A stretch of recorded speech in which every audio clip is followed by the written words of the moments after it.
That's now my favourite noise, guys. I'm going to put that as my ringtone. That's just awesome, that noise.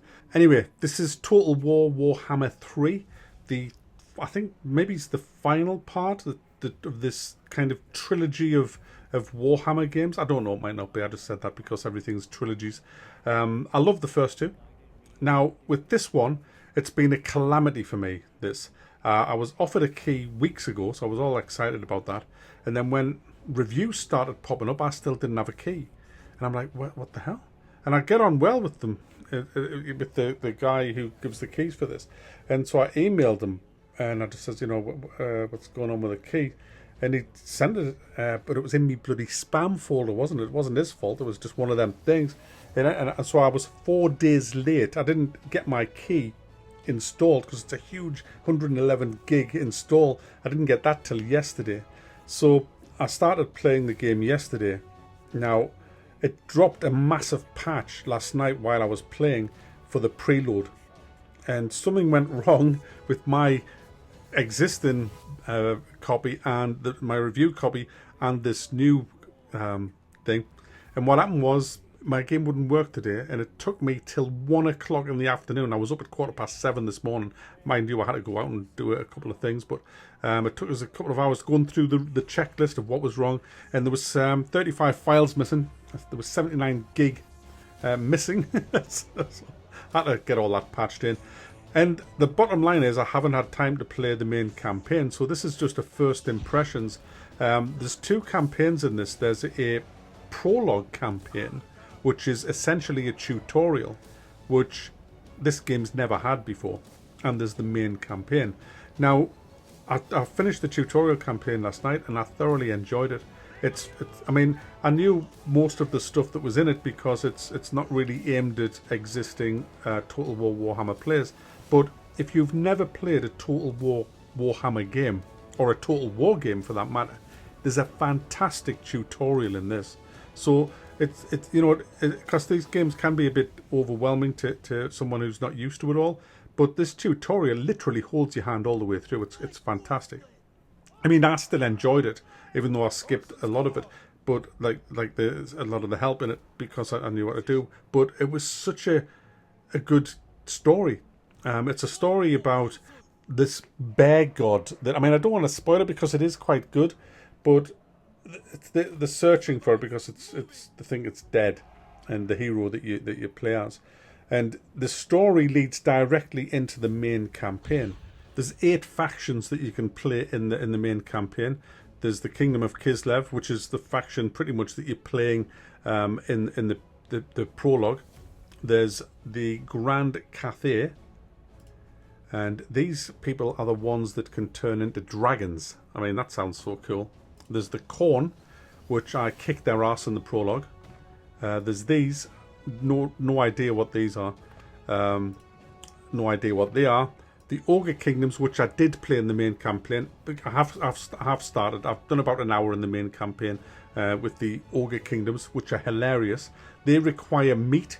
So when you go into a battle with the ogres, some of the spoils of the war that you get is meat, and you have to have, it's about 40 meat constantly as you driving driving around. Although he does have a little cart, the fat git who's from this, but you go around the campaign map and you need a good supply of meat. If you don't, they'll start eating each other. So this is a kind of a faction that's got to be constantly at war, although you can replenish your meat up at your settlements and things like that. So anyway, how does it run? Well, these are the settings that I've been using. Now, with these settings, it didn't run great for me at all.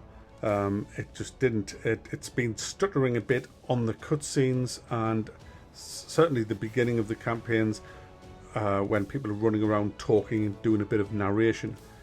But in the battles themselves, it was running fine. So it seems to be something with the cutscenes skipping a little bit. It also might be the fact that I'm recording them as well, because obviously when you use recording software at the same time, it can be a bit of a problem. But yeah, it ran fine in the actual battles, and you have some pretty big battles in this game. Now this game has all the usual stuff. It has ranked matchmaking, multiplayer lobbies, it has co-op versus AI, and it has quest battles as well. And there's the campaigns, there's the 2 campaigns, the prologue and the main campaign. Now, one of the things that I don't like that I encountered a couple of times in the prologue was maps that have like giant chasms in it. Because as you're moving your camera around, it'll suddenly just dive down this bloody pit. And it's not... There can be... You could argue that the more tactical the maps, but personally speaking, I prefer the old style maps where you have, you know, your trees, a few hills, mountain ranges and stuff like that, rather than huge chasms with like monsters in them and things like that. I just felt that a lot of the maps were a little bit cluttered in the campaign prologue, which didn't detract too much from the battle, but it wasn't. It was an annoyance more than anything. To counter that, what I absolutely loved was the setup battles that you have, where you have to get through various waves to get to your objective. For example, you might have three parts to a battle that you do. You'll get through the first bit and then you think you're doing well, then all of a sudden the second bit comes and you see an army coming towards you, so you push towards them, you have all your lines lined up perfectly, and then all of a sudden there's some hidden units attack you from the flanks. It's brilliant. You have to instantly change everything because you've got to counter things, and it's done so well because there was one big battle that I did. The main army was coming towards me and I just fought off the flankers, but then I was attacked by these little bats that just annoyed the fuck out of me because they were attacking me lines as I was trying to set up for the main attack, and they just delayed me long enough for the main attack to hit me while I didn't have my lines organised. And it was so exciting and brutal at the same time. So I love the way that some of the battles are orchestrated. I like the magic uses as well of your heroes that you can get. There's a lot of new spells that are really cool, really well animated as well. It looks gorgeous. Loads of new different units. Some of the monster units, the big units, just look awesome. If you zoom in when they're fighting, it looks a bit naff sometimes. And one thing that does puzzle me, I don't know whether it's a bug or not.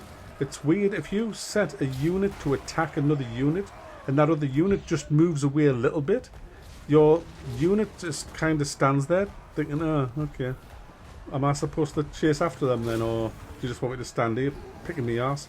That's happened a few times. But overall, I really enjoy it, and I can't wait to play it. It's not going to be for a few days for me because I'm at hospital tomorrow. That's why I'm doing this now, because I've just totally run out of time with it, and it's best to do something rather than do nothing on it. So it'll be probably, and I'm away again the day after, so it's going to be probably after the weekend or into the weekend. If that guy outside doesn't stop pipping that on, I'll ramp it up his arse. Seriously. So there you go, guys. Seriously. So there you go, guys. This is just first impression. I've finished the tutorial campaign, and I've just... honestly, that's all he's asking for it, like. So anyway, guys, it's just my first impressions here. Game looks great. Can't wait to play the full campaign. And I might even do a revisit on the full campaign sometime next week if there's nothing else out. So although I'm only 10 hours in, which is not enough for this kind of game to give it a thumb up or down, the certain first impressions are that this game is bloody great.